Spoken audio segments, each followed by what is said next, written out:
அல்லாஹ்வுக்காக சொல்கிறேன். ரசூலுல்லாஹ் சொன்னாங்க, வலா ததுஉ அலா அவுலாதிக்கும், உங்களோட புள்ளகளுக்கு எதிரா துஆ கேட்காதீங்கன்னு சொன்னாங்க. உங்களோட புள்ள எவ்வளவு மோசமானவனாக இருக்கட்டும், உங்களுடைய பிள்ளைகள் எவ்வளவு மோசமான செயல்களை செய்யட்டும், அல்லாஹ்வுக்காக உங்களோட வாயால அந்த புள்ளைக்கு எதிரா துஆ கேட்காதீங்க, அந்த புள்ளைக்கு எதிரா பதுவா செய்யாதீங்க. அல்லாஹ்ட்ட கையேந்தி கேளுங்க, யா அல்லாஹ் என்ற புள்ள சொல் பேச்சு கேட்குது இல்ல, யா அல்லாஹ் என்ற புள்ளைய நல்ல புள்ளையாக ஆக்கு, என்ற புள்ளைக்கு நேரான வழியை காட்டு. உங்களோட புள்ள வளர்ந்து வந்து உங்களை ஊட்ட விட்டு விரட்டினாலும் அந்த புள்ளைக்கு பதுவா செய்யாதீங்க. அல்லாஹ்ட்ட சொல்லுங்க, யா அல்லாஹ் என்ற புள்ளைக்கு நல்ல ஹிதாயத்தை கொடு, நல்ல நேர்வழியை கொடுன்னு துஆ கேளுங்க. உங்களோட புள்ள படிக்கிறதுக்கு களவு பண்ணுதா, ஓதுறதுக்கு களவு பண்ணுதா, புள்ளைக்கு வாய்க்கு வந்த மாதிரி ஏசாதீங்க, எரும மாடுன்னு திட்டாதீங்க. யா அல்லாஹ் என்ற புள்ளைக்கு நல்ல அறிவை கொடு, யா அல்லாஹ் என்ற புள்ளைக்கு படிப்புல ஓதல்ல நல்ல ஆசை ஆர்வத்தை கொடுன்னு துஆ கேளுங்க. உங்களோட புள்ள தொழ போகுது இல்லையா, அடிங்க, பிரச்சனை கிடையாது, ஆனா வாயால ஏசாதீங்க, புள்ளைக்கு பதுவா செய்யாதீங்க. அல்லாஹ்ட்ட துஆ கேளுங்க, யா அல்லாஹ் என்ற புள்ளைய 5 நேரம் தொழுகிற புள்ளைய ஆக்கிரு. சுருக்கம், உங்களோட புள்ள என்ன தவறு செஞ்சாலும் உங்களோட புள்ளதான் அது, உங்களோட புள்ளதான் அது. அந்த புள்ளைக்கு ஏசி பதுவா செஞ்சு இன்னும் நாசமாக்காதீங்க. அல்லாஹ்ட்ட கையேந்தி கேட்டு, யா அல்லாஹ் என்ற புள்ளைய சாலிகான புள்ளைய ஆக்குன்னு கேளுங்க. ஏன் தெரியுமா, ரசூலுல்லாஹ்ட காலத்துல ஒரு மனிதர் மதுபானம் குடிச்சிடுறாரு. மதுபானம் குடிச்சவருக்கு ஹத் அடிக்கணும். சஹாபாக்கள் என்ன செய்யறாங்க, ஹத் அடிக்க வந்த நேரம் செருப்பால் அடிக்கிறாங்க, உடுப்ப முறுக்கி உடுப்பால் அடிக்கிறாங்க, கம்பால் அடிச்சாங்க, கையால அடிச்சாங்க. இதெல்லாம் ரசூலுல்லாஹ் பார்த்துக்கிட்டு இருந்தாங்க. செருப்பால அடிக்காதீங்கன்னு சொல்லல ரசூலுல்லாஹ். அடிக்கிறதெல்லாம் முடிஞ்சிட்டு அவர் தௌபா செஞ்சவரா திரும்பி போறாரு. ஒரு நபித்தோழர் சொன்னார், அஹ்ஸாக்கல்லாஹ், அல்லாஹ் உன்னை கேவலப்படுத்தட்டும்னு சொன்னாரு. எப்படி அடிச்சாங்க, செருப்பால அடிச்சாங்க, உடுப்ப முறுக்கி அடிச்சாங்க, கையால காலால அடிச்சாங்க. எல்லாம் பார்த்து கொண்டிருந்த ரசூலுல்லாஹ் அவர் ஒரு வார்த்தை சொன்னாரு பாருங்க, அல்லாஹ் உன்னை கேவலப்படுத்தட்டும். அதை சொல்லும் பொழுது ரசூலுல்லாஹ் சொன்னாங்க, அப்படி சொல்லாதீங்க, அப்படி சொல்லாதீங்க, அந்த மனிதனுக்கு எதிராக ஷைத்தானுக்கு உதவி பண்ணாதீங்க என்று சொன்னாங்க. அர்த்தம் என்ன தெரியுமா, நீங்க உங்களோட புள்ளைக்கு எதிராக துஆ செய்றீங்களா, உங்களோட புள்ளைக்கு பதுவா செய்றீங்களா, நீங்க ஷைத்தானுக்கு ஹெல்ப் பண்றீங்க. உங்களோட புள்ளைய நாசமா போன்னு சொன்னா அது நாசமா போகும், ஷைத்தான்ட வழியில போகும்.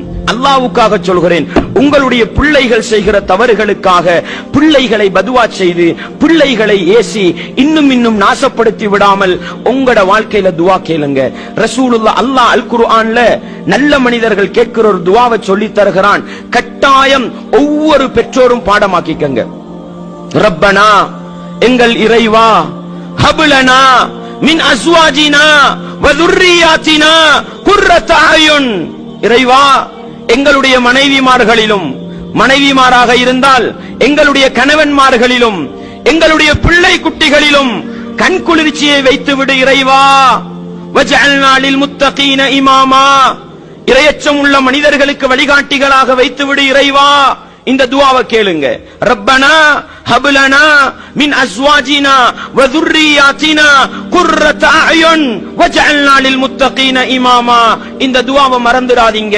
உங்களுக்காக, உங்களுடைய பிள்ளை குட்டிகளுக்காக அதிகம் துஆ கேளுங்க.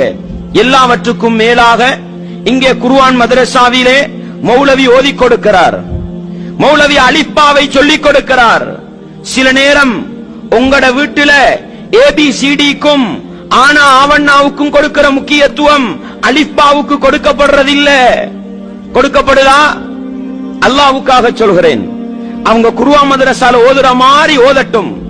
உங்களோட வீட்டுல நீங்க ஒரு அரை மணித்தியாலம் ஒதுக்கி உங்களோட புள்ளைக்கு உங்களோட வாயால ஓதி கொடுங்க. நீங்க அலிஃபாவை நீங்க சொல்லிக் கொடுங்க.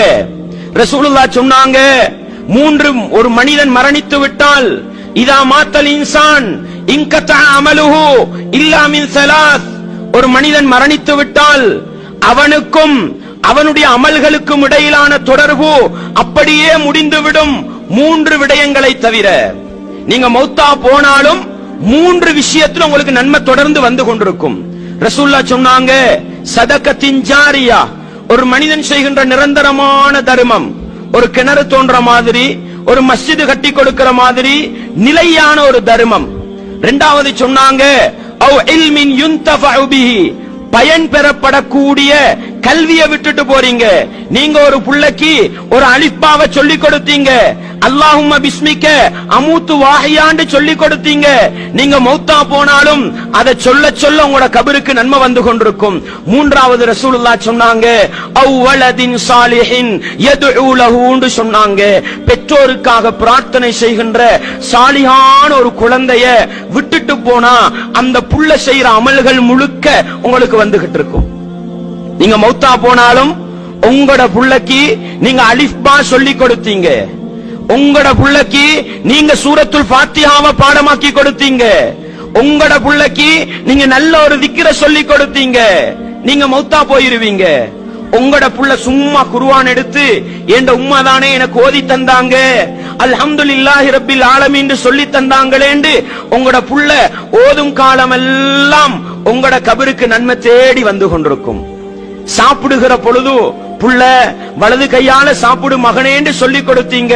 நீங்க மௌத்தா போன பிறகு உங்களோட மகன் தின்ற பொழுதெல்லாம் ஞாபகம் வரும், என்ற உம்மாதானே எனக்கு இதை சொல்லி தந்தாங்க. படைச்சவன் ரப்பு அதுல நன்மைய உங்களோட கபருக்கு தந்து கொண்டே இருப்பான். ஆடை அணிகிற நேரம் வலது கையால ஆடை அணி மகனே. பட நடிகர்களை போன்று விளையாட்டு வீரர்களை போன்று ஆடை அணியாதே மகனேன்னு சொல்லி கொடுத்தீங்க. நீங்க மௌத்தா போன பிறகும் உங்களோட மகன் அதே மாதிரி ஆடை அணிறாரு, அதுல நன்மை உங்களோட கபருக்கு வந்து கொண்டே இருக்கும். தேவையா உங்களோட புள்ளைக்கு உங்களோட வாயால இஸ்லாத்தை சொல்லிக் கொடுங்க, நல்ல விஷயத்தை சொல்லிக் கொடுங்க, மார்க்க விவகாரங்களை சொல்லிக் கொடுங்க. உங்களோட புள்ளகளை தொழ பழக்குங்க, இபாதத்து செய்ய பழக்குங்க. நீங்க மௌத்தா போற நேரம் உங்களோட புள்ள ஒரு நல்ல புள்ளையா இருந்தா அந்த புள்ள செய்யற எல்லா அமல்களையும் உங்களுக்கு கூலி வந்து கொண்டிருக்கும். எனவே தாய்மார்களே, சகோதரிகளே, வெறுமனே இந்த நிகழ்ச்சியை பார்த்து சந்தோஷப்பட்டு விட்டு போய் பிள்ளைகளுடைய எதிர்காலத்தை மறந்து விடாமல் அந்த பிள்ளைகளை ஈமானுக்காகவும் இஸ்லாத்துக்காகவும் வளர்க்க பழக்குங்கள். உலகத்துக்கு உங்களுக்கு சம்பாதித்து தராவிட்டாலும் உங்களுடைய கபருக்கு நன்மையை கொண்டு வந்து சேர்க்கின்ற நல்ல பிள்ளைகளாக வளர்த்து விடுங்கள். இதுதான் எங்களுக்கும் பயனளிக்கும், இஸ்லாமிய உம்மத்துக்கும் பயனளிக்கும், மறுமை வெற்றியையும் கொண்டு வந்து தரும் என்பதை உள்ளத்திலே ஆழமாக நிறுத்திக் கொள்வோம். வல்லவன் ரஹ்மான் எனக்கும் பிள்ளைகளை தந்திருக்கிறான், உங்களுக்கும் பிள்ளை பாக்கியங்களை